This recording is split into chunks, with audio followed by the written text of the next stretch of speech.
However, the very innovations that are making possible dramatic improvements in human well-being are also creating new problems which raise the specter of an alarming and possibly catastrophic disaster to the biosphere we live in. And herein lies the dilemma that we all face.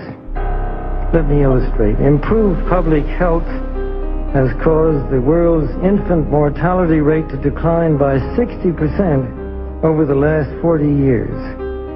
In the same period, the world's average life expectancy has increased from 46 years in 1950s to 63 years today. This is a development which, as individuals, we can only applaud. However, the result of these positive measures is a world population that has risen during the same short period of time geometrically to almost 6 billion people and could easily exceed 8 billion by the year 2020. The negative impact of population growth on all of our planetary ecosystems is becoming appallingly evident. The rapid growing exploitation of the world's supply of energy and water is a matter of deep concern, and the toxic byproducts of widespread industrialization have increased atmospheric pollution to dangerous levels. Unless nations will agree to work together to tackle these cross-border challenges posed by population growth, overconsumption of resources, and environmental degradation, the prospects for a decent life on our planet will be threatened. The recent UN meeting in Cairo has appropriately focused on one of these key issues, population growth.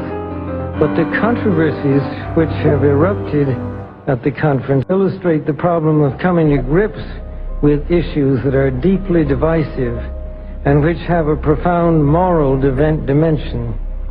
The United Nations can and should play an essential role in helping the world find a satisfactory way of stabilizing world population and stimulating economic development in a manner that is sensitive to religious and moral considerations. Economic growth is, of course, an inevitable corollary of a growing population and is essential to improve standards of living. But without careful coordination, unrestrained economic growth poses further threats to our environment. This was a major subject of discussion at the conference in Rio de Janeiro on the environment 2 years ago. The focus then was on sustainable growth and global development. It was pointed out at the conference that growth is most efficiently managed by the private sector, but regulation of the process by national governments and international bodies is also needed, and once again, the United Nations should certainly be among the catalysts and coordinators of this process.